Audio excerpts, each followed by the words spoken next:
What's up, guys? We are live. We got Patrick James joining us from Raw Dating Advice.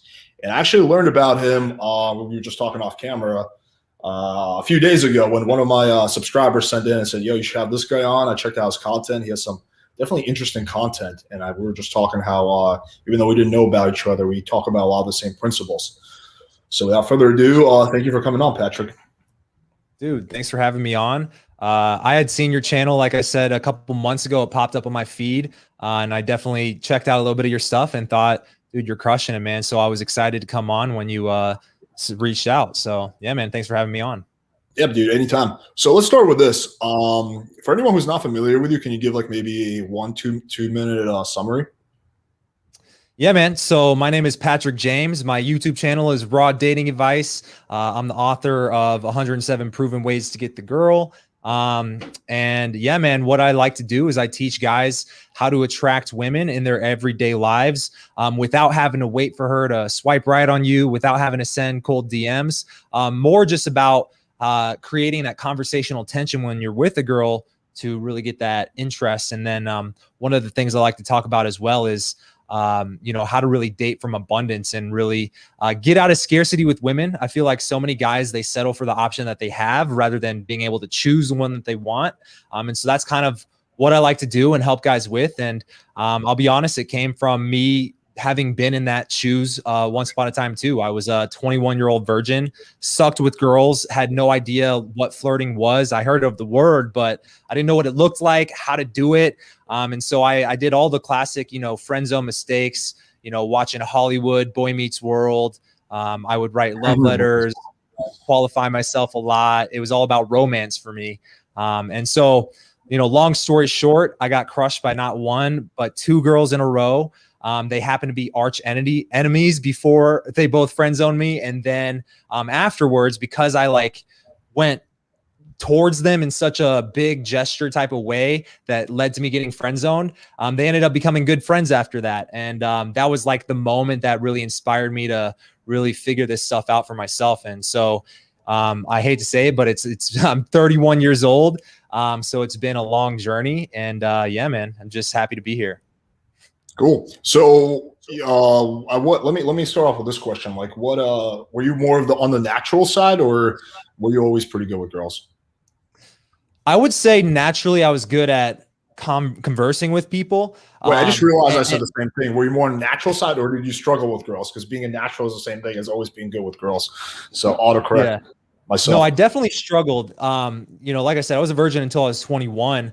And it was interesting for me because like my best friend growing up was like the polar opposite of me being with girls. Like we were both on the basketball team, but he was the star athlete. I was the bench warmer. And even like in social situations, even though we were best friends, he got all the girls. He was just that guy. And he always has been since, a very young age. But for me, like, it was interesting. I had to kind of like reverse engineer why I chose the thing to be the way I was with women. I think it was in high school when we started getting interested in girls and stuff. I would always hear like girls talking about him behind his back, like, oh, he's such an asshole. He's such a player. And then if I'm coming from the frame of like, how do I get girls to like me? And I'm watching fucking Boy Meets World, then I'm just like, well, I don't want to be an asshole. I don't want to be a player. Like, I don't want girls to talk shit about me behind my back.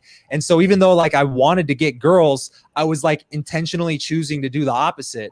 And so, Mr. I had to feel like was secretly a pimp. What's up? Mr. Feeney had a giant rotation coming out of his house. Mr. Feeney. Yeah, man. Dude, that was my favorite show growing up. I remember counting how many times after I got into game, I went back and watched it because it's still a fun show. Corey Matthews got broken up with or cheated on or friend zoned by Topanga 7 times throughout the course of the show. That's the fucking blue that I because he would always, what would happen? He would chase her back, romance her, try to prove that he was the one. And then eventually he would get Topanga back. So yeah, man, it's weird to think about how, you get your idea and get programmed from fucking mainstream, media like that, Yeah, they should make a 21st century version of Boy Meets World where Topanga has a fake tits and a fake ass and is on Instagram trying to get followers, and Corey is simping for girls on OnlyFans, and then he subscribes to her OnlyFans, and then they hit it off. And then Mr. Feeney is actually a drug dealer and sells crack in the hood. So yeah, there should definitely be some kind of updated version of that. But what I really want to focus on in this video is, well, I mean, we can do a lot of shit, but I want to focus on texting a lot, because this is something guys struggle with time and time again. Text game. I think it would be pretty interesting if you and I combine our mutual, let's just say, knowledge base and see what we agree on, what we disagree on. So let's start with this. You have a video, I think it's your most popular video on your channel. It's called 6 Magnetic Texts to Send, which, by the way, I'm totally stealing that SEO. But aside from that, in that video, you talk about 6 of your favorite texts, and most of them I agree with. So can you just quickly, first of all, reiterate that for anyone who hasn't seen that video? Yeah, so it's been a few years since I made the video, so I don't remember the specific text from the video. But that video specific, what's up? I think I wrote some of them down. Let me I'll help you out with this. So one of them is please tell me. So you were talking about, please tell me that you are, that you have a nice booty. Well, I don't think you said that one, but like, please tell me that you like wine. Please tell me that blah blah. I think that was the first one, right? Yeah. So let's just break it down one by one. Okay. So I guess when I found that text, and it's more just like a framework that you can use, because I feel like so many guys, especially myself back in the day, I would resort to things like, hey, what's up? And that's pretty common, right? And I'm sure like a lot of the viewers of your channel probably know by now that that's not going to be sufficient. And so please tell me, I found that when I combined it with something that was playful, or even if it was something intellectual, it was always a good way to just get a conversation started in a way that almost interrupted her pattern. It wasn't super cliche. It wasn't just super like, oh, I looked this up, because you can literally insert whatever qualifier you want in there. And so one of the common ones I used to do for like Tinder, for example, was if I matched a girl and I thought she was attractive, I would be like, please tell me you're not a cat person. Because I happen to be allergic to cats, but I wouldn't say that. I just leave it open-ended. Please tell me you're not a cat person. From there, she can respond to any number of different ways. So that was just one that I really liked from that perspective. What about you? No, I like that one. I agree with that. So that was one of the ones I thought was solid. Please tell me. So for example, you could say like, please tell me you like wine, right? Oh yeah, I love wine. Good. We should split a bottle sometime soon. So it's like a variation of like saying, do you like wine? Basically, instead of asking the question, you just say, please tell me. Please tell me you like, please tell me you like Siberian Huskies. Yeah, of course, I love Siberian Huskies. Good, because my dog says he's excited to meet you. So there's a lot of different things you can do with that one. So yeah, that's the first one. I thought that was pretty good. Let's go through some of the other ones. I think that was the only one I wrote down though. So if you don't remember them, we can always pull up the video on screen share. Yeah, I mean, yeah, let's pull up the video. I mean, I could talk a lot about different types of texting, or like the kind of my mentality behind my texts. And I almost think that might be. Yeah. Well, no, we'll definitely get to that. You know what? Let's do this. Since you said they made that video a while ago, what are some texts, some lines that you use the most recently? Like, what are some of your favorite? And I'll just share some of my favorite lines. And then after that, we can just kind of cover the general principles of text game. Yeah, man.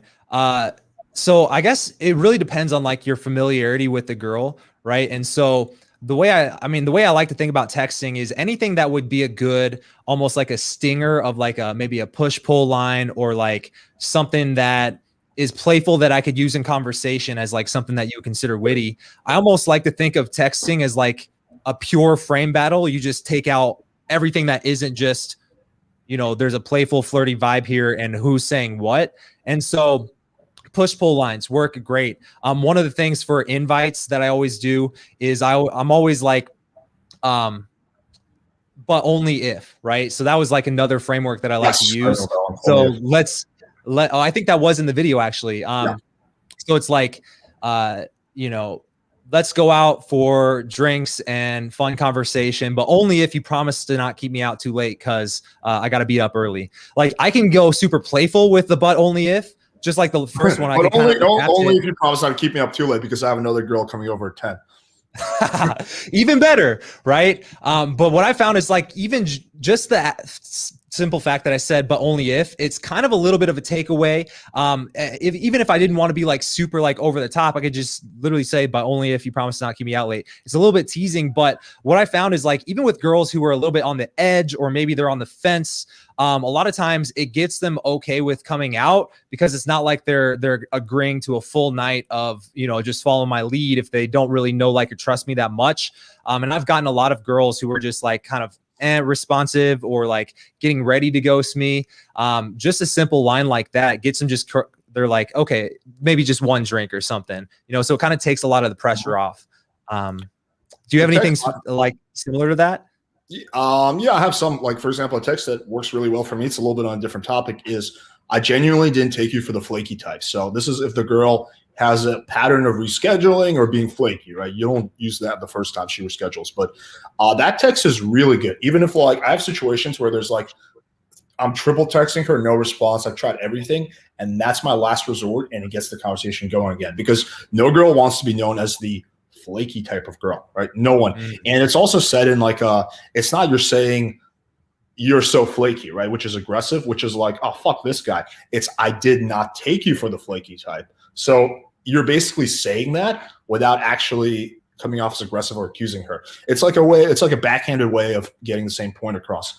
So that text I find to be very powerful. Another one I use all the time is I'll say, oh, how's your day going? She'll be like, oh, pretty good. How's yours? I'll say, good. Just finished our big workout, looking nice and fit for our date. I like that one because it's a really good way of moving things forward. Is that one that you would send like after she's agreed, and that's like kind of a confirmation text, like looking forward to our date? Or is that something that you would send before anything is set in stone? Both. I would use those in both situations. So I might use that to set up the date. Like, for example, I'll actually pull this up. This is a chick who I met walking around with my dog yesterday. Actually, we got this on infield, so it'll be a good one. I'll pull this up. So, yeah, so this is just a chick who I was talking to. We're just texting back and forth. I text her day, hola, linda. She's like, hola. I say, how's your day going so far? She says, good. Though I had to work in yours. I say, oh, mine was good too. Just finished a big workout, looking nice and fit for our date, right? So that's the first time I proposed a date. She says, awesome, lol, good. I say, do you like wine? She says, yep. I say, good. We should split a bottle sometime soon. So that would be like my segue of closing in a situation like that. That's another one that works really well. Another one I do, it's kind of specific to me, but when I'll ask a girl, how's your day going? She'll say, good. How's yours? And I'll say, good, just hanging out with this guy. And I'll send her a picture of me playing with my dog. And then she'll say, 90% of the time, they'll say, oh, he's so cute. And then I'll say, thanks. He says he's excited to meet you. Bam. So it's kind of like these like little segue routines I have. As much as I don't like routines, like I do have like some certain ones. Do you have anything more like that? Well, I just want to say I fucking love all those examples you gave. Like, Thank you. And it's really interesting to hear like the way you break it down, because I feel like your mind works a little bit differently than me, in the sense that you're like very like formulaic and like systematic, and you find like a proven like thing that works, and it's like so down to earth and like not try hard, but also like something very like the dog thing, for example. Like any guy with a dog could use that, and it's common enough to use, but it's also unique enough to where it gets her to know, like, and trust you more. It sparks a little bit of attraction. It's playful. So, dude, I love all of that stuff. Would you agree with that? Yeah, I mean, for sure. I mean, I do agree with the fact that I'm awesome, and I'm secretly a genius. No, I mean, the way it usually happens is I mostly come up with these by accident. So it's not like I'm sitting there thinking of the perfect text. It's usually like, it's usually an accident. Like usually like a girl's like, oh, send me a picture of your dog. Like, I think that's the first time the dog text I came up with. The girl was like, send me a picture of your dog. And I was like, here he is. And she's like, oh, he's so cute. And I was like, yeah. And then I just thought in that moment it'd be funny to say, he says he's excited to meet you. And then I did it. And I'm like, wait, this could work. I could use this as like kind of a gambit. Or I think the first time the working out text, I was legitimately working out. And I think I legitimately had a good workout. Or maybe that one might have been based on something RSD Jeffy said. Like sometimes I see lines and I modify them and make them better. I do a lot of that. Like I see stuff, I get an inspiration, and I make it a lot better. So imitate and innovate. Yeah. And usually I make my own stuff better as time goes along. Like I'll keep like kind of fine tuning it. Yeah. I would agree with that too. Like some of my best texts that I even teach today, I feel like were ones that, like you said, I almost found by accident, because you're trying new things. You're trying to be playful, maintain a good frame. And then you find like one text that like, oh shit, that worked. And then you try it again and you're like, oh, this is like a pretty consistent result. So I would agree with that. Like one of the ones that I used to do a lot, like, so like I said, before we got started recording, so I'm from Arizona, right? And so my stomping grounds for a long time was Old Town Scottsdale. And so like, if you go out to Old Town on a Friday night, and you're like out heavily cold approaching from like 10 to midnight, my only goal is like getting out of my shell, becoming more free flowing, getting phone numbers, setting, planting seeds for later on in the night. 12 to 2 is like closing time. And then after 2 is like, you're looking for scraps at that point, or just like after party. But what I found is like, if I get a bunch of numbers and I forget to text them like that night, if I texted them the next day, one of the texts I found that worked was like, hey, and if her name was Brittany or something, hey, red dress Brittany, comma, this is Patrick, the tall half Asian man you couldn't keep your hands off of last night. Hope the rest of your night was as dashing as you are, smiley face. And it was just like a good, like, here's who I am. But it also like is a playful way. Like even if she wasn't touching me or grabbing me, or like, even if there wasn't a lot of flirty vibe, because I send that text, it's like, it creates the vibe if there was lack of attraction there to begin with. But even if she was, now we can continue on from that. And I almost never didn't get an instant response from that text. That's interesting, because that's actually not a text I would use. So what I would do in a situation like that, if I got a girl's number, I would try to text her within half an hour. And my go-to is I always just send her my name, just Alex with a winky face. And I want to text her while she remembers who I am, like within 2 hours, like no more than 2 hours. Although there's been some exceptions to that when I forgot. And then I want to get the conversation going. Like I want her to say, oh, hey, Alex, what's up? And then from there, it's just like standard text game. Yeah. Dude, I like that. I think, and that's the thing. I think with the texting, it's really about finding what works for you. Like for me, like I said, that was one that I would normally use if I texted her like the next day. But I agree with that. A lot of times I would try to hit her with the text like pretty soon after I got the phone number, ideally the same night. But obviously sometimes it's not always ideal. Maybe I get distracted or just forget to text her. But yeah, man, I think what I would do is like one of the things I would commonly do was when I was getting her phone number, especially when I used to overthink like that first text, like early on, one of the first things I tried, and I actually made it a chapter in my book, because it just started to work so well for me, was like, as I'm getting the number, I pull out my phone, she starts typing her number into my phone or whatever. And, so I would give her my phone to have her type it in. And so when she would type her name, type her number, I would be guiding her through it like verbally. I'd be like, okay, so type your number. And then I'd say, okay, now go ahead and text yourself the cheesiest pickup line you've ever heard. And it was just like a random thing I tried once. And I remember this girl like texted herself right then. She was like, hey, babe, you down to fuck or something like that.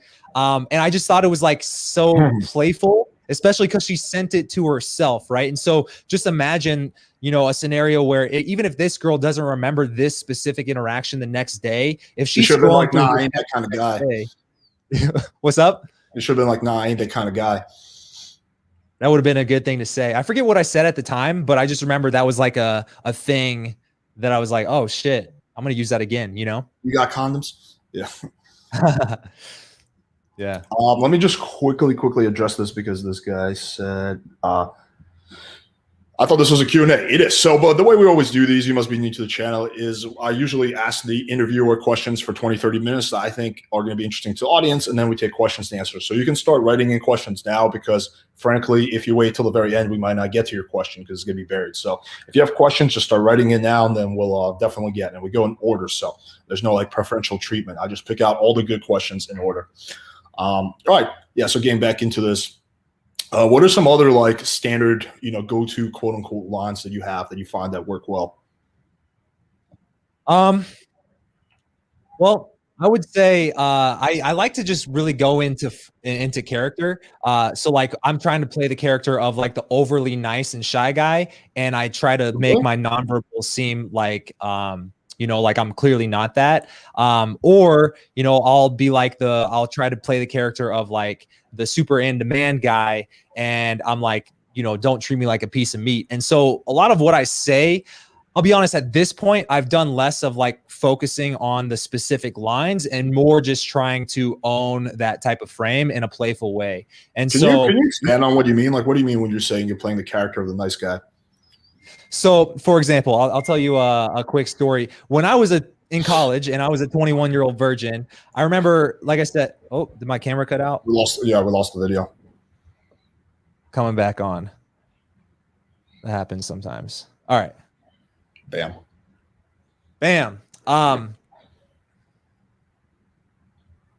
Focus back. There we go.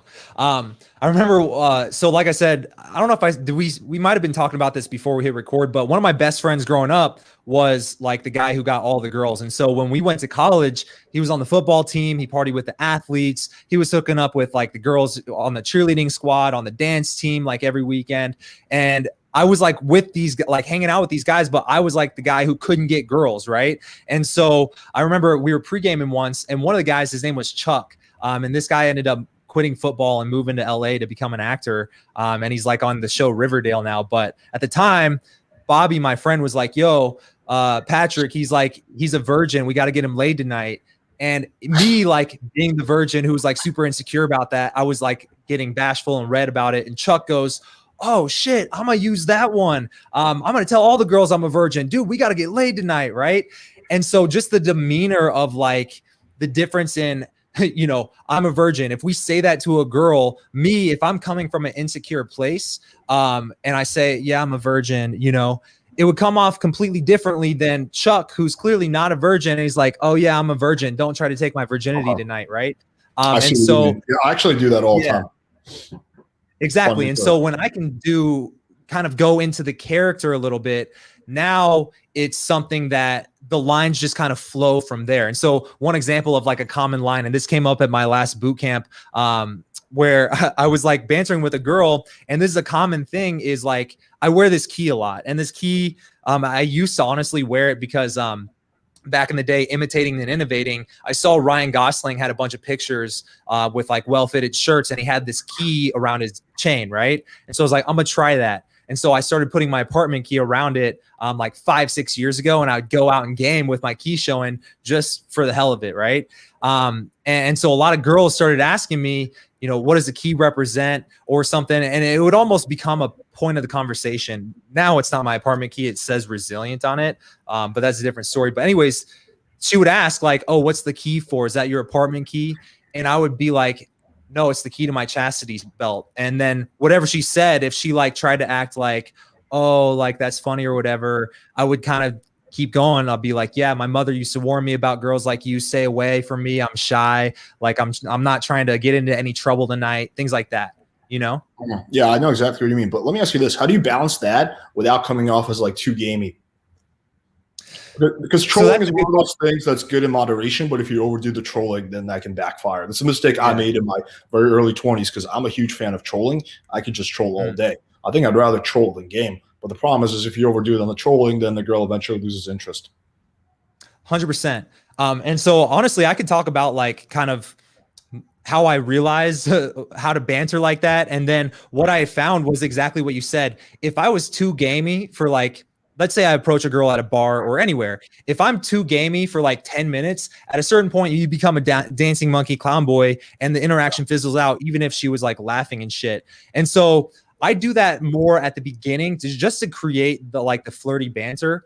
Once I can see that she's attracted and, you see it, the difference in her eyes, the difference in the way she's looking at you. Once I can tell like she's actually interested in the conversation, then I humanize myself. I usually do it just by telling a quick story or a quick anecdote. Oh yeah, that reminds me anyways.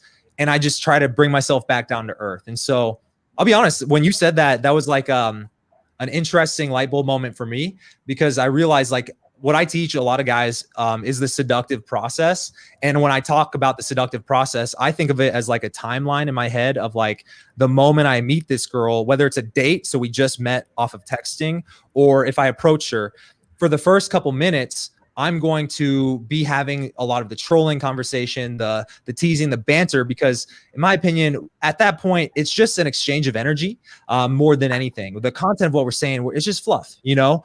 But then after a few minutes, I humanize myself, start telling stories, relating, free associating, things like that. And getting her to qualify herself, like opening up the conversation, or her asking her if she can relate to things like that. But from that point on, after the first few minutes, I use that as like a spice in the dish. You know what I'm saying? I would say I almost do the opposite. So for me, I almost insert the trolling later on. So I start off with more like normal shit. And then I throw in, once the girl already, I can tell that she likes me and she has a crush on me, and you know, she thinks I'm like confident, assertive guy. Then I kind of start playing more into like these. Sometimes I'll fuck around with it, like more of like when she gives me the objection, she's like, "Oh, how many girls do you approach like this and invite back to your place?" I'll be like, "None. I'm actually a virgin." Like I'll do the fake voice crack. She'll be like, "No, you're not." She's like, "You've probably been with a lot of girls." I'm like, "No, I'm saving myself for Jesus." You know, stuff like that. Yeah. Dude, I'm curious. How do you, so I'm a very visual person. And so, like I said, when I imagine kind of like the overview of a interaction, when I have to teach it to somebody, I'm imagining like a timeline and kind of like, what is my vibe? And so, like I said, what I think is like, at least what works for me is like kind of surface level banter, attraction based conversation. Then it's like a lot of connection based conversation, ramping up slowly physically. I do a lot of like not indirect verbally, direct non-verbally. That's kind of like what I like to do with my game. But I'm curious, like, what do you, when you have to think about? You said indirect verbally, non-direct non-verbally, right? Is that what you said? Indirect non-verbally? Yeah. So like as the interaction progresses, what I'm doing is I'm kind of making a subtle shift from like early on, it's like light touching, but maybe strong nonverbals. So I'm fully squared up. I'm making good eye contact. I have a sly smile on my face. And I'll do a lot of like the banter stuff. But like later on, I can talk about literally anything, but my nonverbals are becoming more direct. And then if she's like, you know, starting to make a move on me, then I can blame her for the escalation, things like that. So I'm just curious, like when you think about the seductive process, like how do you teach it? Or like, how do you think about like, you know, when you meet the girl, here's kind of what your vibe is. Here's what you should say. Do you have a system like that? Yeah, it's somewhat, we were talking about, you know, John, it's somewhat similar to John. I assume attraction. So I never try to win the girl over. I never try to seduce her. I just assume that she's already interested. And then my job is just to build sexual tension and move things forward. That's really it. So most of the things I'm doing is with the goal of building sexual tension and or moving things forward, sometimes both at the same time. And then I'm also looking for indicators of interest. So while I do go in assuming that she's interested and assuming that it's already sold, I'm looking for signs of non-interest. And if I see a lot of those, then I'm just going to eject and bounce, not waste my time. Like, for example, last night, we were at the Wharf. I was telling you about that place earlier. And I'm talking with my buddies. Actually, this is all on tape because we're filming infield. And there was this one chick, totally my type, like big tits, big ass, covered in tattoos, right? I'm like, ooh. Like, and everyone knows because everyone knows what my type is. So when she walked past us, everyone just looked at me. She's like, "All right, Alex, like we know this is your girl. Like this is the one for you." So it's like, yeah, I go up to her. She's with her friend. Her friend's like not attractive at all, and she's just. I'm going in assuming that she's going to be interested in me, assuming that it's done. I open hard, but she's just not interested. She's not looking me in the eyes. She's kind of looking down. She's like checking her phone. She's like just trying to get away. Now I don't know if that means because she has a boyfriend, because I'm not her type, because whatever, it could be any number of reasons. But she just wasn't interested in me, right? The friend, at the very least platonically, the friend kept asking me questions and shit. But you know, so after like 2-3 minutes of this, and I try to get the other girl engaged. I'm like, you have horrible eye contact. Where are you looking? My eyes are over here. Like, I'm trying to like playfully call her out to see if it's shyness or the fact that she's not interested. But at a certain point, after a few minutes, I realize it's not interest. Now I could keep plowing like this and hold that conversation for another 20 minutes and maybe even get a flaky number, but I can just tell it's not interested. So I'm like, cool. Well, nice meeting you girls, right? I'm bounce out and rather spend my energy. What were some of those signs of disinterest that you were saying? The girl is not keeping eye contact at all. She's not asking you any questions. She's kind of, her body language is away from you. She's checking her phone. She's not really engaging. Like, there's so many. A lot of those also just the vibe. You kind of tell if someone's into you or not, at least if you've gone out for a while. Yeah. Yeah, so, 100%. So yeah, my system is quite straightforward. I'm not trying to qualify, non-qualify, or any of that shit. I'm just literally sexual tension and moving things forward, and that's really it. I would say to some degree, it's a very similar approach. I guess for me, I just maybe we just think a little bit differently. Like, yeah, I guess for me, what I feel like is the sexual tension is when I'm almost like disqualifying or teasing, and I do that heavily, like basically as soon as I possibly can in the conversation to build up some of that tension. But then from there, I kind of think of tension as like that Flappy Bird game. Like if I'm not actively creating, like keeping the tension at a baseline level, then it's just going to go down over time along with her interests. And one of the things I like to say is, like, if you don't have tension, you don't have her attention, because at that point you're like a dickless Ken doll. So I don't know, I agree with your system, and I feel like it's very similar, and I like the way you just even simplify it even more, where it's sexual tension and just moving it forward. When you say that, do you mean logistically too? Yeah, in every way, moving things forward, and logistically moving things forward. Yeah. I mean, mainly, I guess, logistically, or in terms of like making out, physically, whatever. Yeah, in all the ways. One of the other things I'll tell you is because you asked like about lines that I would say is when I typically meet a girl, one of the first things I would do to create some of that tension is, I don't know, like for me, I realized that the better I got at just like conversing with women, especially off of an approach, that like the name wouldn't become a thing until later on in the conversation. Like so many guys I feel like start with, hey, my name's John. Like, what's your name? Oh, okay. Where do you go to school? And I just feel like when I start a conversation with what's your name, I just felt like it was like a natural like segue into interview mode questions. And so for me, what I would like to do is just like banter for as long as this girl, or just converse with her, let the conversation flow. But once I could sense like an awkward silence was coming up, what I would do is I would preemptively use that as like the moment to just introduce myself to a girl, and just be like, oh, by the way, my name's Patrick. What's your name? Right. And so for me, like, depending on the approach or the situation, that could have been 30 seconds into the conversation or 10 minutes into the conversation. But when it is, I also use that when it does come up, I use that to avoid the first awkward silence. But then after I shake her hand, so I shake her hand, hold eye contact. I usually hold the handshake. And then I look her in the eyes and I just say, oh, my name is Patrick. She says, my name's Kate. I go, okay, nice to meet you, Kate. If you forget my name in 5 minutes from now, I'm going to be very disappointed in you. And I kind of give her a playful smirk. And then I might be holding this handshake still, but then from there, I just kind of continue the conversation. And then I use that as like the moment to where, if there's another awkward silence coming 10 minutes down the road, I go, oh, by the way, what's my name? Do you remember my name? And now it's just, I killed the first two awkward silences in a natural way that's going to naturally happen in most conversations when you approach a girl. And it was just one of those things that I found worked for me, right? So talking about things that you commonly use, Yeah, I mean, typically for night game, my opener is my name. So I'll go in and I'll say, hi, I'm Alex. That's my opener usually most of the time. Night game too? I just introduce myself. Yeah, that only night game. Day game, I don't do that because that'd be kind of weird if you go up to a girl during daytime. Hi, I'm Alex. Like, okay, do I know you? But nighttime is just like, I'm assuming that she wants to meet me already. So a lot of it's just assuming a positive outcome. Hi, I'm Alex. That's like, oh, he's like assuming that I want to meet him. Okay, bold man. Yeah.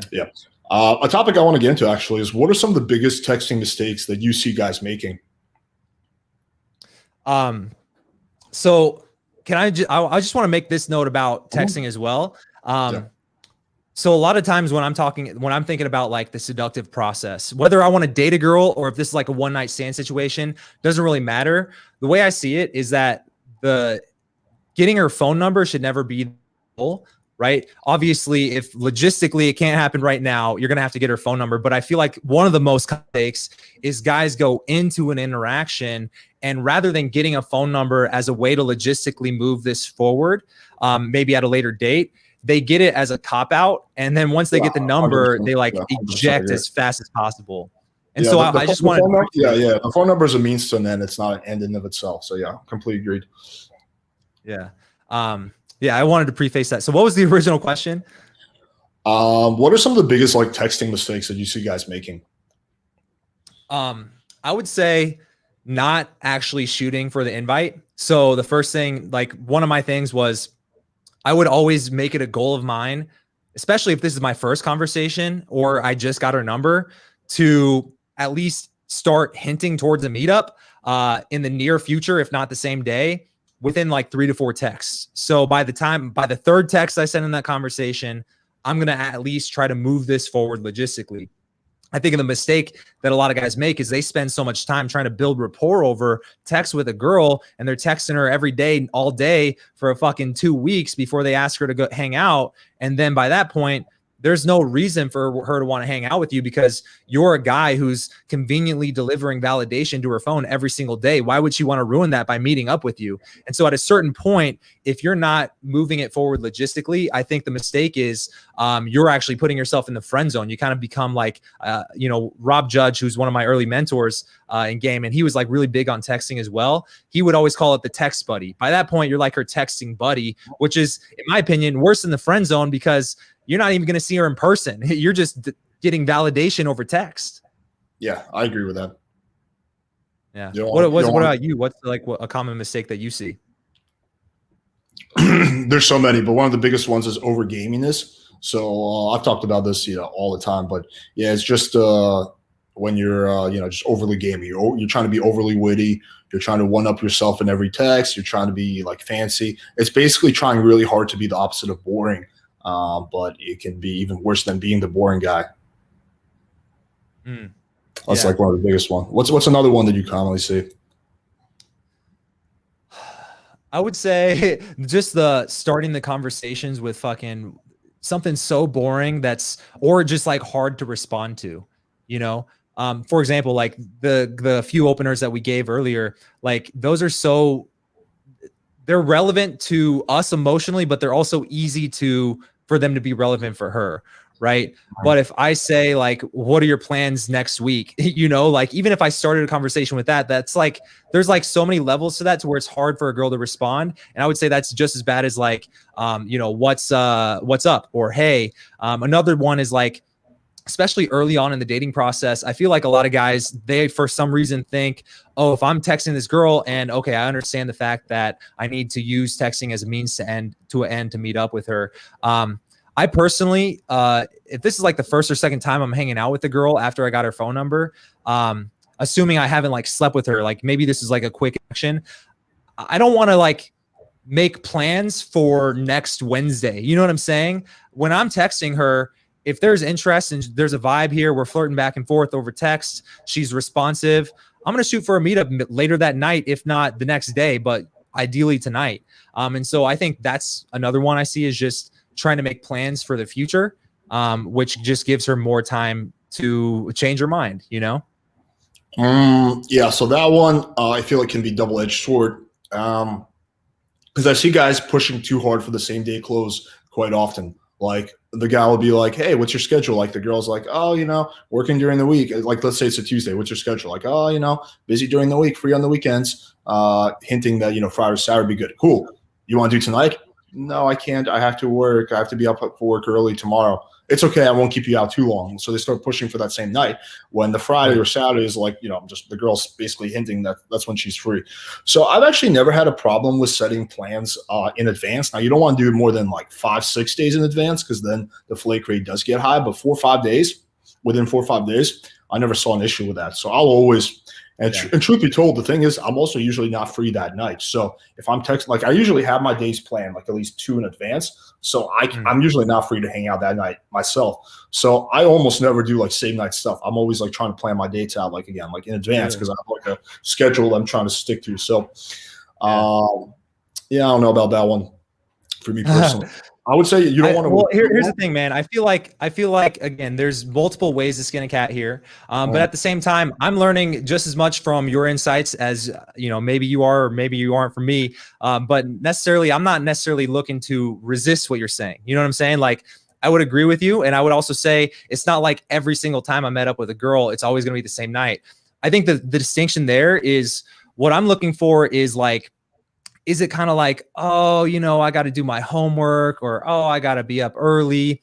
One of the things I like to think of is like, going back to Grant Cardone talks about this a lot as far as a sales perspective is like an objection versus a complaint.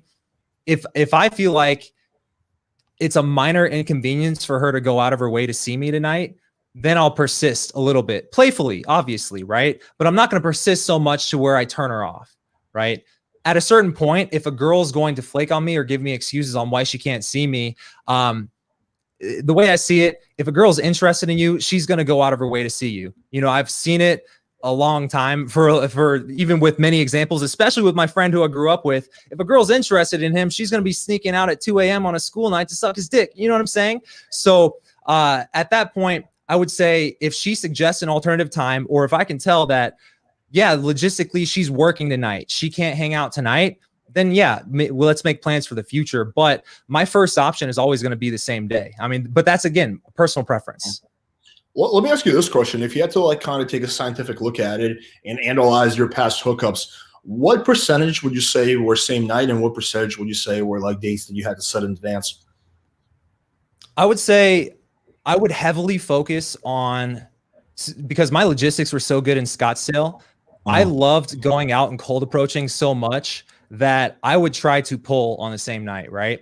But obviously it wouldn't always happen. And so the way I kind of thought about my night, if I was going out, was 10 to 2, was like, I'm just kind of having fun. The whole night I'm having fun. But I'm getting numbers throughout the night, but especially early on in the night, depending on the vibe, just kind of feeling it out, getting into my zone.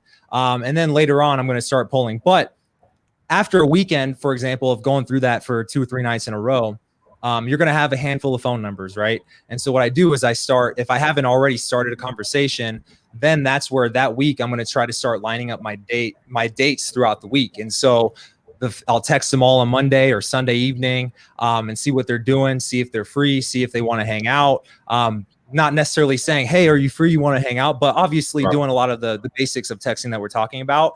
But then, you know, there would be a certain percentage of girls where they would be down to hang out. There'd be a certain percentage of girls where they wouldn't respond, or maybe they had something else that they had going on. And the way I see it is, at least from my perspective, is I would almost, for lack of a better term, keep them in a funnel, right? So I would be in contact with these girls multiple weeks, even if I'm not seeing them that same week.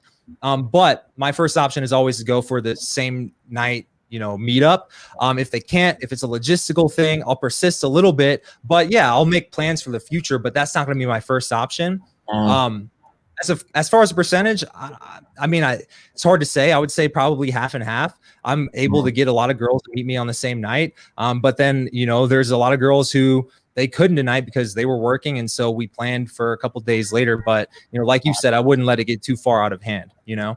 Yeah. I would say for me, it's probably 10 to 20% same night, and like 80, 90% in the future.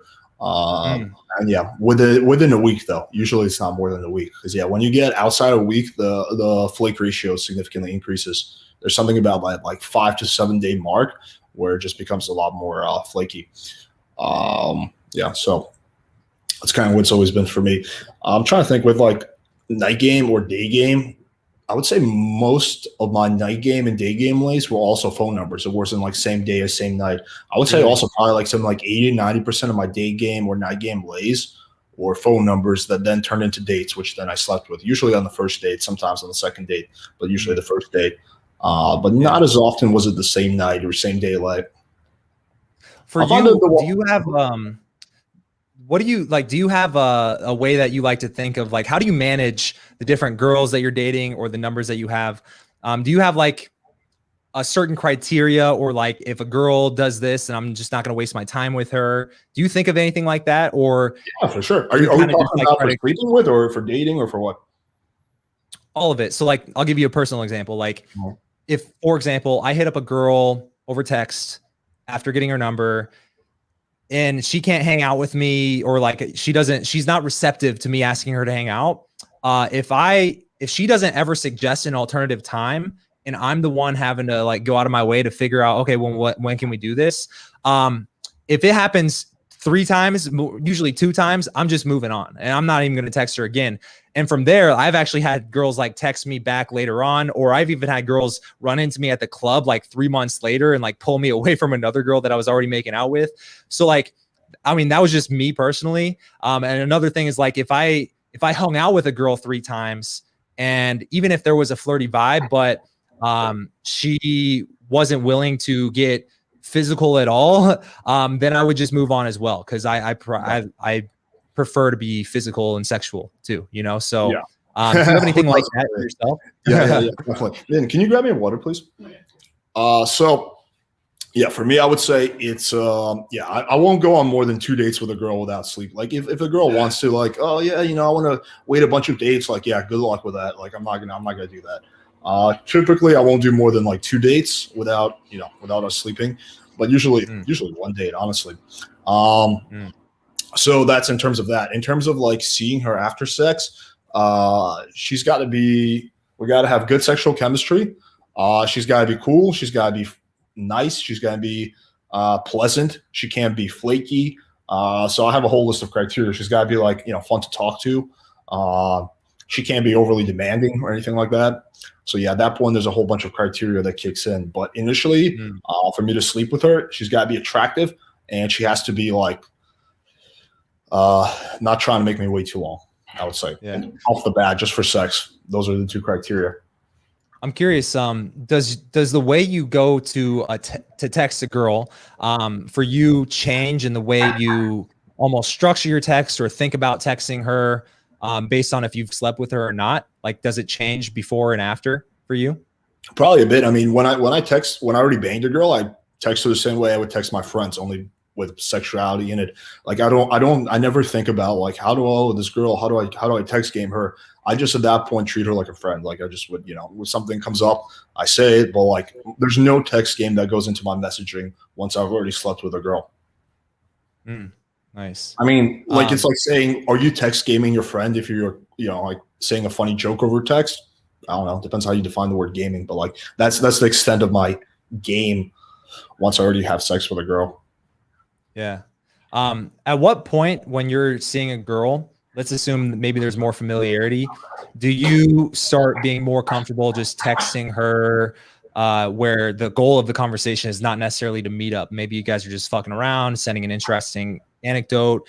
When are you willing to have longer conversations with her over text?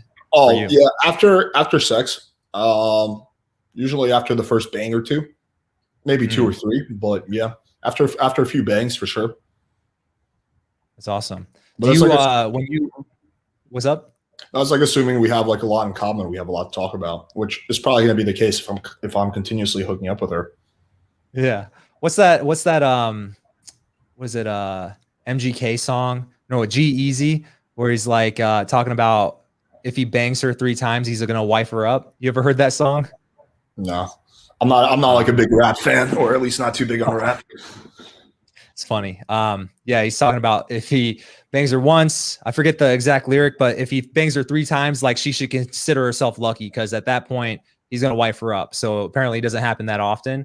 It was like a flex for the rap song. But I'm curious, almost like shifting gears, because I was thinking about this earlier today, because you know, this is like our first time. Those guys flex about the weirdest shit. Like, yo, I took a big dump today. Yeah, bitch. Yeah. No one shits like me. No one shits like G-Eazy. Dude, I think the ultimate flex was that Afro Man song, Crazy Rap. You ever heard of that? Nope. Oh, dude, I was listening to that before this call. It's like where he goes, met this woman in Hawaii, stuck it in her ass, and she said, yeah. That's the ultimate flex. I know that's Afro Man. I thought that was because it's not because I got high. It's a different one. Colt 45. Colt 45. Yeah. That's how it's commonly known. But on like the CD, I remember I had the CD when I was in middle school, and I was like rapping it out loud with my fucking CD player and my headphones, over the ear headphones for my parents, like in the living room. And I was just like talking about pussy and talking about fucking banging these girls in the ass and stuff. I can't imagine what was going through their heads as like a middle schoolers yelling that shit in the living room. I don't know, man. They were probably like, all right, he's not gay. Yes. No, dude, probably. I was going to ask you, because I was thinking about this before we got on, because this is our first conversation. Just thinking back at like the last few years that I've been in the game, like a lot of the craziest shit that I never thought would ever happen to me before getting in the game has happened simply because I started approaching women and I got addicted to going out and approaching women. Like, what's some of the, like, you want to share some stories?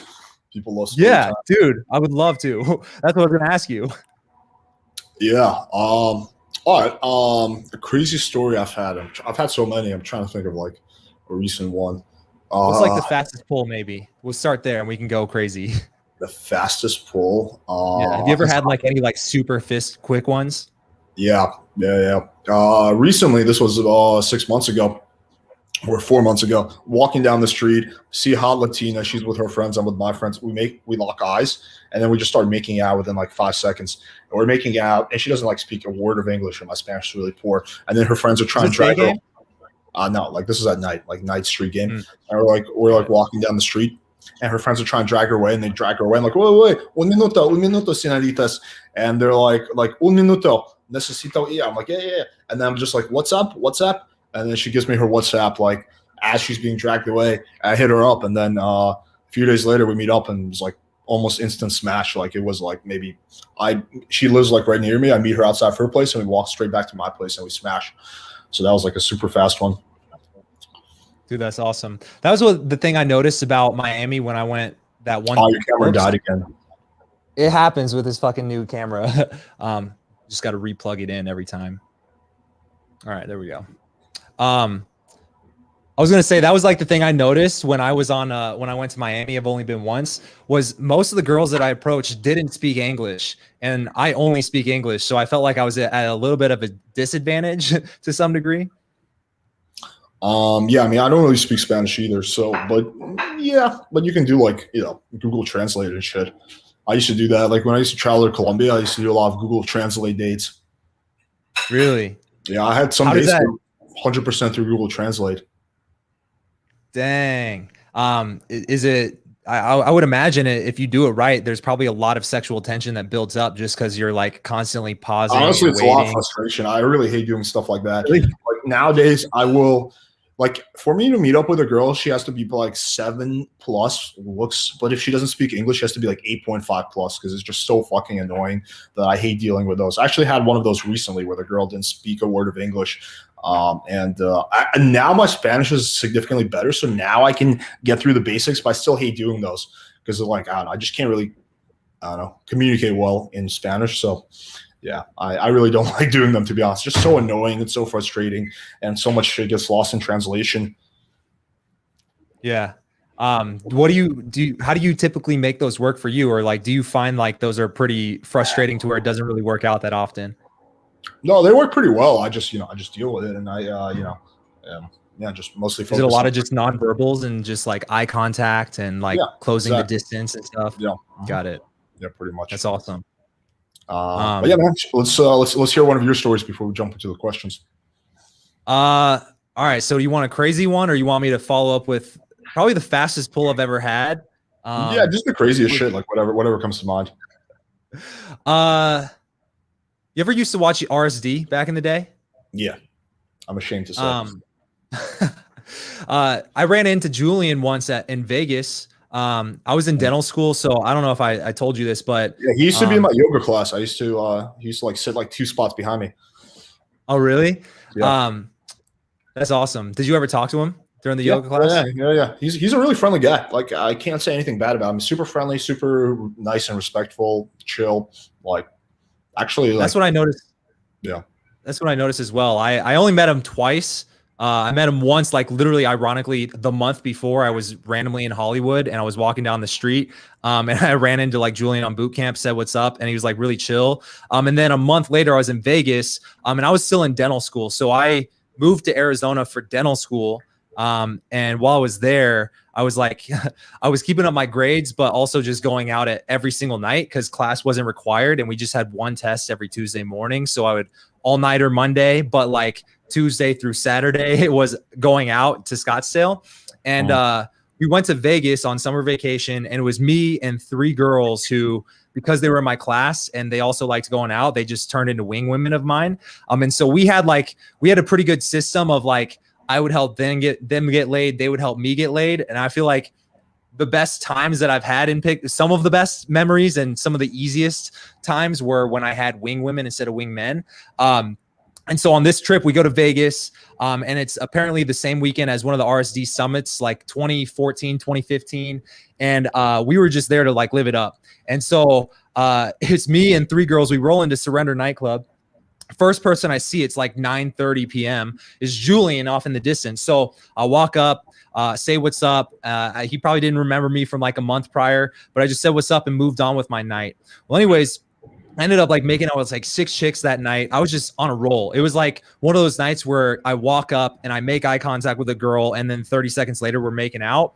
Anyways, that night I ended up going back to this girl's place at Treasure Island, and she was like this spicy Latina woman, maybe 40 years old, maybe 35, 40. She was like a little bit of a MILF, had a boob job, tight body. Anyways, we go up to her room and it's pitch black and we're making out, but I am fucked up, like super, super drunk. And we start getting it on and we take off our clothes or whatever. We're making out. I throw and it then it was bed. Julian. No, I'm just kidding. Yeah, Julian with the boob job. No, I'm joking. Anyways, I was so drunk, it was hard for me to get it up. And so then she goes down on me and she's like sucking a wet noodle, bro. Like I'm just like kind of embarrassed because I can't get it up. And then she's just like, whatever, go down on me, because I wasn't able to get hard enough to like stick it in, right? And I go down on her and I'm like I'm just like going to town because I'm trying to make up for the lack of being able to get hard from whiskey dick. And so eventually we turn on the lights and bro, this room looked like a murder scene. White sheets, like 2 queen beds or whatever, and they were all covered in blood. And she turns on the lights and I'm like, what the fuck? And she goes, why you make me bleed? And I was like, what are you talking about? And then she runs in the bathroom and she comes out a few minutes later. She goes, oh yeah, it looks like I started my period. Why you make me bleed though? And I was like, yo, and I fucking dip. And she's like, yeah, get out, get out. I was just thinking to myself, I don't want to be here when her roommates come back and see this fucking scene. So anyways, it's like maybe 2, 3 a.m. in the morning. And I go back to my hotel. I forget where we're staying, like SLS. This was specifically, I remember we saw Lamar Odom walking through the hotel we were staying at. And he had like that like heart attack the following week when he almost died. So anyways, I meet up with the girls and they all also pulled in a sense. And we literally got back to the hotel at the same time. And one of the girls, she was telling me, I was like asking what happened after, we got to the club, because I kind of just ditched them to go approach. And apparently like one of them like started talking to Julian and she was like, yeah, he was like really charming. And I was like, that's the guy I was telling you about, who I like walked up and talked to. And so she like made out with him and then she ended up going home with another guy. But I guess the reason why I tell that story is because it's always funny about like the murder scene, bro. And then I guess just the fact that my friend made out with Julian. So that was kind of cool. Yeah, I have a few similar stories like that. Really? One I have was this chick I had over, and I'm fingering her, and she's like, "Go harder." So I go harder, and she's like, "Go harder." I'm like, "Harder," and she's like, "Harder," and I'm like, "Okay." At this point, like, I'm going, dude. Like, trust me, I'm not squeamish. I have no problem just slapping a girl's ass like that. She's into that, so I'm not like one of those guys that's like squeamish. But like, I'm going harder than it looks like it's. I can't go any harder. And then she takes my hand and she's like, no, daddy, like this. And she just starts like jamming my hand, like as if like her pussy is like, I don't know, a construction site and my hand is a jackhammer. And she's going so hard that it's like insane. I'm like, how can this even be pleasurable at this point? It's like, imagine hitting your dick with a hammer. Like, it's just like not fun. And then she comes, and then like right after she comes, she's like, it hurts. And then she runs into the bathroom and she's there for like 15 minutes. And I'm like, what a fucking retard. And then she comes out holding her stomach. She's like, I think you went too hard, daddy. I was like, I went too hard. You basically fingering me, girl. She called you daddy. Yeah, she's like, my stomach really hurts now. I think I need to go home. Like, just get out of my sight, you retard. I was like, this girl's so dumb. Was she hot though? Yeah, I think she was pretty attractive. This was a few years ago. Yeah, something like that. Yeah, another one I had was. I mean, it gave you a good story to tell, so at least there was some benefit to it. I have like too many of those. I remember one time back in college, I was in. This was like when I was on Lake County, like 3 or 4. I was like with some chick in the bathroom, and I was like also fingering her. I think she was giving me a hand job, and then I came out, and then there was a blood stain on my shirt. It was like super bad. It was exactly like a scene out of that movie. And one of the guys was like, "Yo, man, you got some blood on your shirt." I was like, "Oh shit!" They're like, "Oh, let me guess, super bad, bro." I was like, "Yeah, I think she was on her period." And like everyone's like, "Aha, he's got blood on his shirt, ha ha." And then I remember that night I was so drunk I couldn't even go back to my dorm because in college, like where I went to school, if you came back wasted, they would actually send you to the hospital and you would get like in trouble. So I had to crash at my cousin's place who went to university with me, but she was a few years older, so she had her own place. And I remember like her and her friends, when I got back there, her and her friends were making fun of me too. They were like, aha, look at Alex, my little cuz got period blood. Look at him. Yeah. You got perioded on, bro. Yeah. That's funny.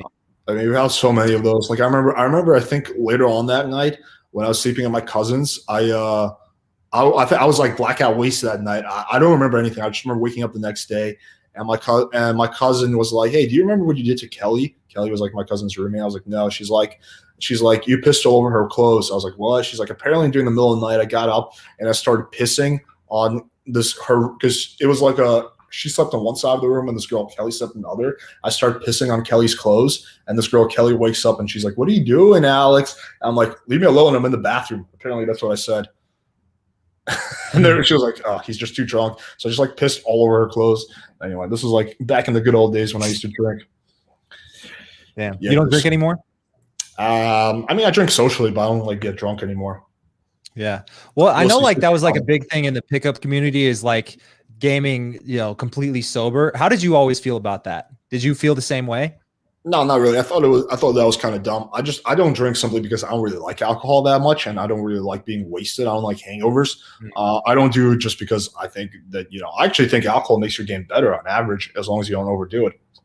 Yeah. I was telling some guys ago. I had a boot camp in Phoenix, and I was telling some guys that my routine, because like I agree, like drinking is like a social thing, and I've always drank socially, and I agree, like if you get wasted, there's diminishing returns, and so kind of like my routine for the longest time was especially since I moved to an apartment that was a 5-minute walk away from all the bars in Scottsdale. Back in the day, I don't live there anymore.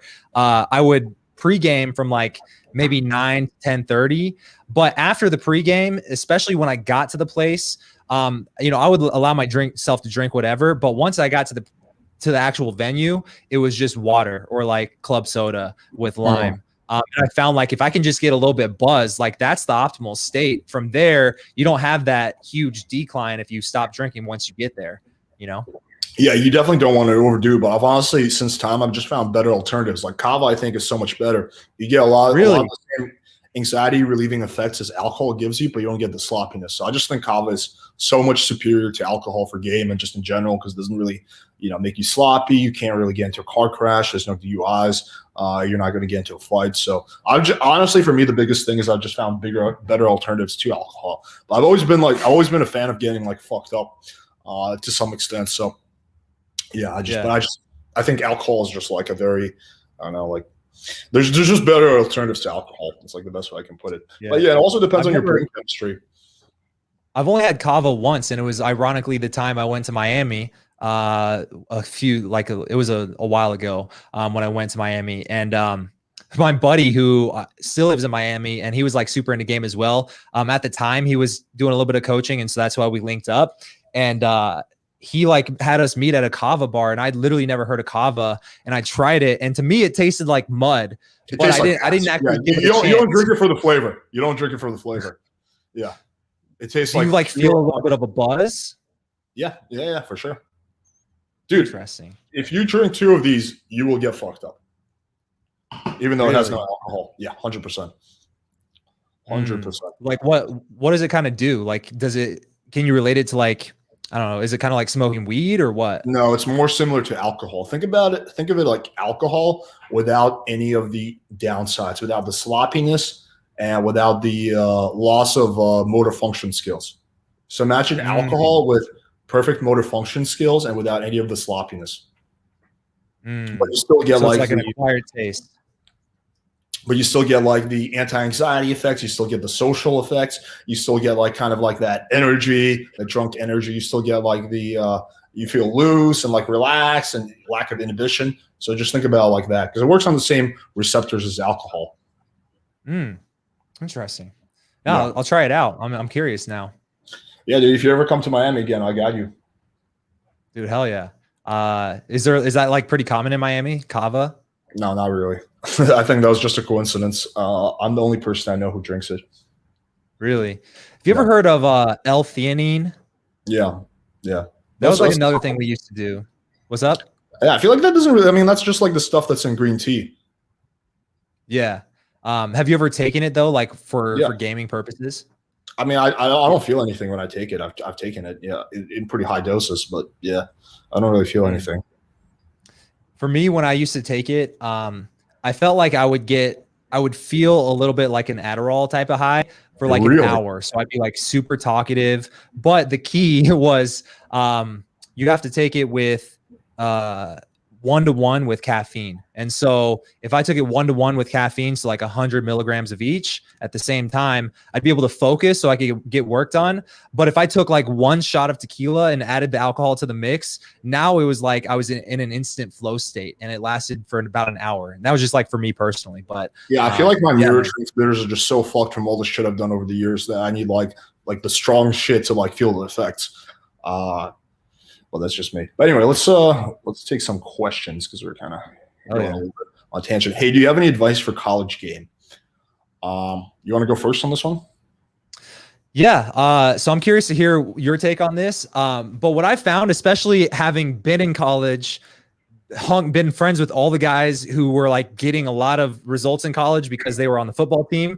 And I was not getting any results. And now being older, out of college and living close to a college town and going there sometimes, I've found that if you want to get the hottest girls in a college town, you almost have to have a little bit of a social circle type of game. So girls, especially the hot ones, will gravitate towards the best frat parties or towards the guys who are athletes and whatnot. And so I found that college game is more about social status, and that just takes getting in a group of people that identifies with you.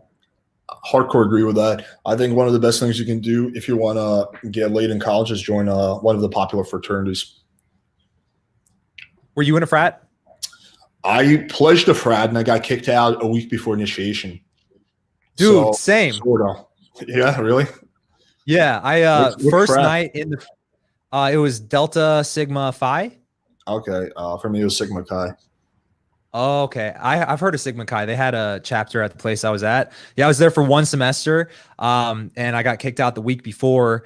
And it was over some stupid shit. I remember the first night that I moved into the house, I went out to the bars and this guy, I was taking a piss on the street in front of the house. And one of the guys who I didn't know was one of the guys in the frat, he was like, "Hey, you better not be pissing on that car."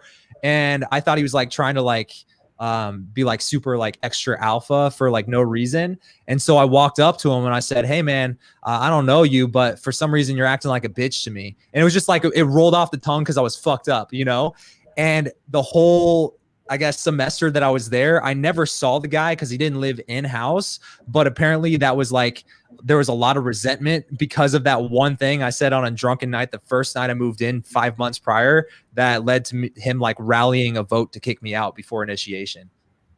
Yeah, for me, the president of the frat was a major dick, so I thought it'd be really funny to jerk off on his toothpaste, and then so he was brushing his teeth with my splooge for like weeks, and then one night at a party I got drunk and I let the word out, and because he was being a real dick, I was like, "Yeah, how does it feel to have splooge all over your teeth, you faggot?" And yeah, he wasn't fond of that. I would say that yours is probably none of that ever happened. I just totally made that story up. No, it was also over some stupid shit. They said I was giving the frat a bad name because I was pulling a lot of chicks to like the bathroom and shit. They said I wasn't being classy. Also, I missed some of the events, and I just didn't really give a shit about like. I just thought being in the frat was about partying and having a good time. But they were all about this like gay brotherhood stuff, which I'm like, dude, whatever. Like you guys can do like the gay circle jerk shit in the woods, and I'm just down with a party and whatnot. So yeah, I don't know. I just pledged to the wrong frat. I think most other frats would have been down with what I wanted, but I think I just picked the wrong frat. But then I wound up living in a frat house anyway because my junior year, this other fraternity, they needed extra people. So even though I wasn't in the frat, they let me live in the frat house. And basically, so I got all the benefits of being in the frat, like going to all the parties, all the free shit, all the chicks, without having to pay dues or to pledge or anything like that. So it worked out in the end for me pretty well. Were you into game during college too? No, I was not. I had a horrible game. Really? Yeah, so, but you were at least still pulling in college, going to the bathroom and shit. Yeah, but I was like fucking up. Like I was getting late. I was pulling in spite of myself. Like I was having to run crazy volume, and I usually wasn't getting late. I was like getting a hand job or something like that. I was pretty bad. Like it was like my successes were very intermittent. Yeah, hand jobs are like the most depressing thing. Like, don't even bother if you're gonna give me a hand job that I can do better myself. You know, dude. When I was a sophomore, junior in college, I thought that was like the biggest win ever. Really? I was like, I got a fucking hand job. Yeah. I remember. Oh yeah, go ahead and read the question. I'm 24 years old and pretty good looking and work out all the time and I have really good body, but I will only get like 20 Tinder matches in 1 month. Do I just need better pics? Most likely, yes. I would say make a post in the forums with your photos and we'll take a look. But most likely, yes. The problem is your pics. You want me to go? Not agree more. I'm just kidding. Thank you. Let's see what else we got.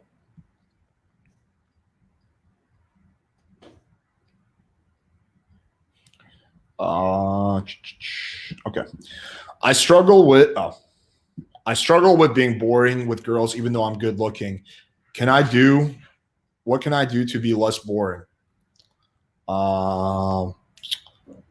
want to go first on this one? My camera keeps fucking doing this. All right, there we go. Yeah.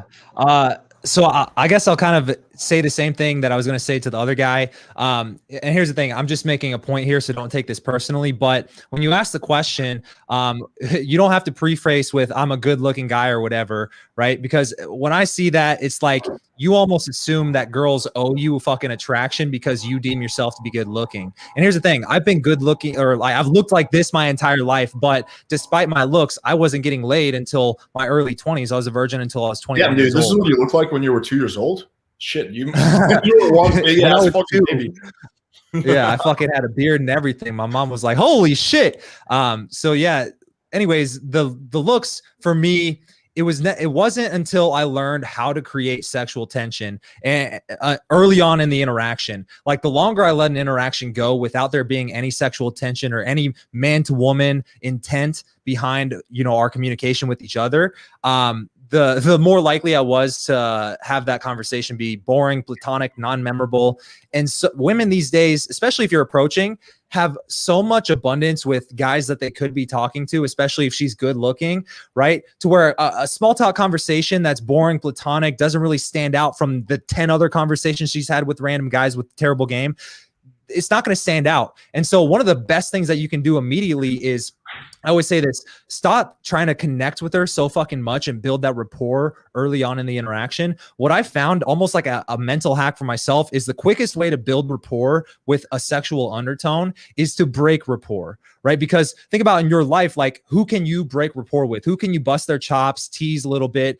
Usually it's people that you know pretty well. Maybe you're good friends with them or whatever. Well, if you and a girl can give each other shit in the first 30 seconds that you guys are talking to each other and it's playful and she's having a good time and you're having a good time, I mean, that's what banter is. That's what flirting is, right? And it's almost like a connection shortcut because the fact that you're a fucking person who's willing to not be so fucking formal and you're willing to create a little bit of sexual tension in a conversation that early on, that immediately makes you stand out. And despite you could be talking about the weather, you could be talking about boring interview style stuff, but the moment she gives you like a little bit of bait for you to bust her chops on, just a little bit, take it. And that alone will make your conversations stand out even more than they are now, right? And then over time, you can improve, get a little bit more, have some of your go-to stuff like we've been talking about earlier. But yeah, man, that's kind of my thinking out loud here. What would you say to that, Alex? Or do you agree or disagree?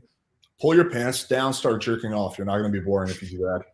No, I agree with that. I think that teasing the girl definitely is fun and makes things less boring. Another one I talk about is the we frame. So instead of talking about you, or her talk about you guys together. So like, oh yeah, like look at us, or like like the we frame. I have videos on this. I don't want to like beat this horse to death, but check that out. So use the we frame.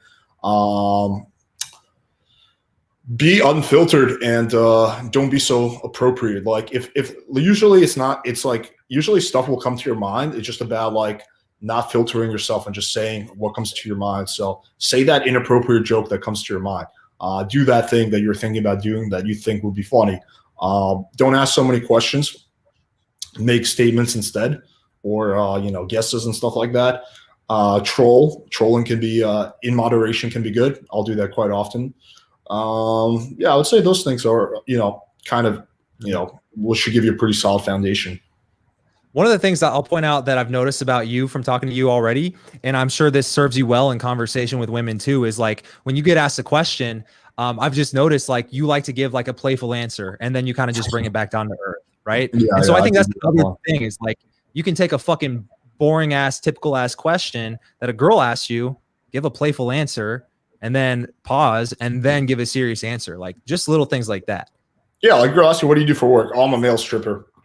She'll be like, oh, really? I'll be like, yeah, girl. Yeah. Well, you want a lap dance? Like you can make like a whole like little role play out of that, and then you can be like, no, I'm just kidding. I work, blah, blah, blah. And I like it because your funny answer also gave you room to sexualize the conversation. Like saying you're a male stripper as a joke is better than saying I'm a flight attendant, right? But you could say flight attendant and it would still work because then I could say, yeah, and my pronouns are, tacos and tequila. So, if you don't like, it doesn't even matter what I say as long as this is a playful answer. But your answer I liked because you could naturally just make it sexual too and then bring it back. I'm a fluffer in porn movies. I specialize in bukkake. Someone's got to get the 100 Japanese men hard. Yeah. A girl I match with on Bumble has invested by bantering, vibing over TV shows for 2-3. She's obviously interested. How do I transition to a soft close before it goes to platonic? By transitioning to the soft close. So you would say, like some of the ones I use. Do you like wine? Yeah, I do. Good. We should split a ball sometime soon. Bam, use soft close. Really simple as that. It doesn't need to be like this perfect transition. Just move it forward towards the meetup. Yeah. Is that a thing that you teach is like soft closing? Is that a term or is that just one that he used? Yeah. No, it's like straight out of the PWF vocab. Got it. Yeah, because I guess when I saw that, I was just thinking basically what you were gonna say is like, I don't know what you mean by soft close, but what I would definitely make my goal is to move it forward logistically. So like getting her phone number is one step forward than messaging on Tinder. Or getting her IG, like these are moving a little bit forward. And then when I have the phone number, now I can FaceTime or I can text her and shoot for the meetup, whether it's the same day or the next day, that like we were talking about before. So just logistically moving it forward, I think it should be the goal at least. Mm-hmm. Only qualm with the PWF system, vibing, flirting stage equals can also be get your time wasted texting buddy stage. So yes. The problem with the PWF system is that there is the risk of having your time wasted, as is the fault with any fucking system other than messaging the girl saying, hey, do you want to come over? That's the only system where you don't run that risk. It's all about making educated real-time assessments if like this one's going, going to be going somewhere, this is not going somewhere. But yeah, of course. I mean, that it's just part of the game. Just like rejection is part of the game. There's no system that doesn't have you get rejected. Just like there's no system that guarantees that you don't have your time wasted. Unfortunately, it's just part of the game. All you can do is like make the most optimal moves. All right, we got best of both worlds. PWF and Patrick James helped me in my dating life in many ways. Just want to say thanks to you guys. What's up, Patrick? Yo, what's up, Yosi? Yosi joined my program last year during COVID, and he texted me on Instagram a couple weeks ago and said he lost his virginity and he's lined up his week with dates. So you dude, I'm like happy to see you here. Congratulations, man. You're crushing it. Keep going. If Tinder Bubble is constantly running out of people to show you Miami despite not swiping too much, is this a sign of shadow ban? Either that or the fact that you don't have a good profile. So if you have a really solid profile, then probably it means shadow banned. But it could very well be a crappy profile. This is an interesting one. Alex, have you ever noticed that South American, Colombia, Brazil are harder to close first night? Me personally, no. What about you, Patrick? I would say, ironically, a lot of the same night polls I've had have been of Latina descent. Mhm. So, Me too. I mean, I think if you say yes to that, or you think it is, it's probably more of a mental block than anything. At the end of the day, feeling attraction for a high value guy is like ingrained into DNA, regardless of where you're from. So, I would say work on your game if you think that that's a limitation for you. Yeah. I've most of the Colombian, Brazil. Yeah, I'm not. No, they're not harder at all. Like I find if they're either the same or easier, in my opinion. Uh, Yeah, I agree. I got to take this question because this is something I see in the red pill community. Just search your hooker online and don't focus on good university degree, and after that, the pussy shows up. Guys, girls don't give a rat's fucking ass about your university degree. They don't care if you have a master's. I have a university from actually, I went to a pretty good university and I have a degree in marketing. No girl ever gave a shit, ever. I could have masters, I could have a PhD. No girl gives a shit about that. So if you want to get a degree because it's going to help you with a career, then definitely do it. But don't go get a good degree because you think it's going to get you laid, because that's like so fucking dumb. And like I'll be honest, I've never had a girl once be like, I would sleep with you, but you know, you don't have a college degree. I do have a college degree, but it's like never been a thing that has come up in the conversation, you know? If it like, especially as like a deal breaker by any means. And if that's the case, and if it is a deal breaker, then she's probably not a girl that you want to hang out with anyways. Yeah, it's common advice in the red pill community that if you like whatever, if you get like a whatever good degree, a good job, like girls will come to you. They're just no, it doesn't work that way. What does your conversation look like on a date? What do you ask, tips, advice when you go get on a date? You want to go first? I'm curious to hear what are some of your strategies on a date, and then I'll relate or agree or expand if I need to. Oh, your camera died again. Yeah, it happens. I got it. Like it's really like it's pretty lighthearted and funny. I'm just cracking jokes a lot of sexual tension, a lot of teasing. I would say a lot of that. Yeah, I'm very bold. Like I'll sit next to the girl, I'll touch her and shit. There's a lot of that. So yeah, just a lot. It's just very like lighthearted and fun and sexual, I guess would be the best way to explain it. And I just move things forward. I guess that would be the best way to explain it. I don't know. It's like kind of like a very vague version, but what about you? So yeah, I mean, I would say for me, kind of going back on what we were talking about before, I like to make sure that there's some sexual tension. So there'll be teasing, there'll be some playfulness. I'll especially if it's on a date, I'm going to be more bold physically. But here's kind of the way I think the key distinction here for me, at least on a date versus a cold approach situation, is I'm only going to be going on a date so for me, my focus was not a lot of online, but it's probably the same online. When I do end up meeting up on a date that's separate from the approach, I use that as an opportunity to put the logistics in my favor. But other than that, my vibe's the same, my game's the same. I'm teasing, I'm relating, I'm pushing, I'm pulling, I'm non-verbally moving this thing forward, like physically. So the game is the same, but as far as on a date, I'm just thinking logistics are the key here if you really want to pull that night. But if you don't want to pull, if that's not your thing, then man, like just work on your game too. There has to be some sexual tension. For sure. We got a girl. Ooh, and she's cute. Best advice for guys to approach you. Best places for guys to approach you. Honestly, I would say gym's a good one. Bars, guys are going to be more bold when they have some alcohol in their system. I would say probably like nighttime environments, like bars and stuff like that. Gym is another good one. You know, you got the booty showing. Yeah. So this is a girl asking? Yeah. And also, like, I highly encourage girls to approach guys. Like, if you find a guy attractive, go up to him and be like, hey, I think you're cute. At the very least, you're going to make his day. And most likely he's going to be down. Yeah. No, I totally agree with that. I mean, I don't really have to say much other than that. Like, just think about the basics of marketing, for example. You know, Alex, if he wants to put out dating advice content, he's not going to go to the set up a booth at the gay pride parade because that's not his ideal client, right? And so for you, if you're trying to meet guys, well, where are all the guys who are trying to meet girls going? And thinking about in terms of marketing, well, I'm just going to go plant my flag in the middle of the place where everybody's congregating. And so, yeah, bars, nightclubs, lounges, events, beer festivals, like anything like that. Perfect. Especially if it's an event or meetups, dude. I love meetups. If I really want to go to a meetup and there's nothing else going on. But events too have always been really good for me as well. Yeah. Let's take like 3 more questions. So, okay. Can you get a woman if you don't drink alcohol? Yes. Actually, John Anthony has been sober for years. No, I've never seen it. Yeah. He's the man to ask about that because he's been sober straight for a year. So over a year. So yeah, you can absolutely get a woman if you don't drink alcohol. Do you have any tips on, because you said you don't really drink much, right? Yeah, these days I feel like it's really about how free flowing and not like, if you give a shit, then it's going to come across, right? And I think the advantage for alcohol for a lot of guys is they give less of a shit in the moment. And so that's why I think just taking the pressure off yourself. I was talking about earlier, when I go out, the first couple hours are me. That's for me to like break out of my shell. So I'm like treating it almost like a warm up, like I'm getting ready. You still feel like at this point in the game, because you've been doing this for a while, you still need a few hours? Because for me, it used to be like that, but now it's like one approach.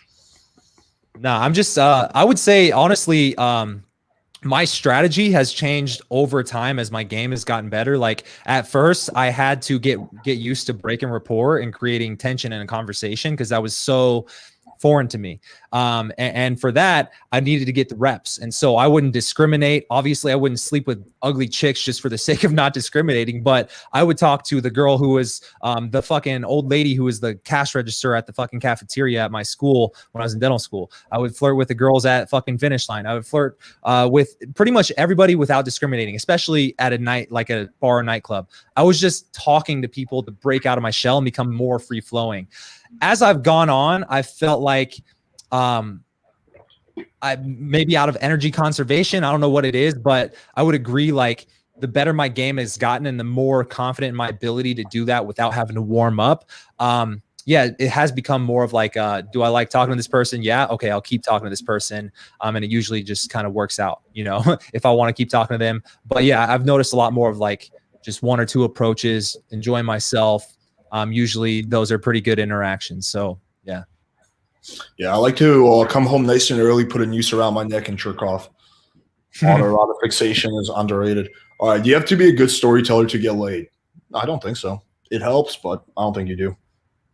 I think learning how to tell a story is something that you should do over time, but it's not absolutely necessary. But I think the advantage of stories is it becomes it makes you more memorable instantly, right? I'm sure if any guy has watched this entire podcast already for the last hour and a half, and you were actually paying attention, probably some of the things a week or a month from now that you'll remember are maybe the stories that we told about me going down on a girl while she was in her period in Las Vegas, or maybe a story that he told. Like, you're going to remember the stories more than you will some of the random bits of information that we gave you. And so storytelling is cool because it allows you to be more memorable, more charismatic, but it's not true a necessity, Yeah, that's true. All right, let's take one last question. How to get more lazy when your logistics aren't optimal, i.e. living with family? You want to go first on this and then I'll comment? Yeah. I kind of was talking earlier about how I had really good logistics in Scottsdale, but it wasn't always like that. I got good logistics because I had bad logistics. But for me, when you have bad logistics, obviously it's going to be harder to pull from a place where it's really inconvenient to pull from. But that's where meeting up later on a date comes into play. And so I would have a good date spot that was a margarita joint right next to my place. That was not where I would typically go to approach women. But now, again, when I'm meeting up on a date or on a day 2, I'm thinking, how can I put the logistics in my favor? And so I think that's the key there if you have naturally bad logistics. And also remember, like, if you're thinking about how do I have sex with this girl, you don't always have to go back to your place. You can go to her place. You can go to the fucking janitor's closet. You can go to the bathroom. You can go to your backseat of your car. I think one of the first lays I got from game was I met a girl at a bar the following, ironically, I think it was like the 4th of July weekend. So on that Sunday, because it was like 4th of July was a Saturday, on that Sunday, I met up with her at a restaurant that was terrible logistics in retrospect, but we ended up having sex in the backseat of her Honda Civic, or not Honda Civic, some fucking tiny ass car, in the parking lot of fucking Granite City in Kansas City, Missouri. And my cum filled sock is still probably in that parking lot. So make the logistics work, you know? Yeah. I actually have a video on this. It's called How to Get Laid Even If You Live With Your Parents. So check that out. But the basic strategy outlined in that is for dating apps. You want to set up what I call a fuck date. So you want to be very explicit.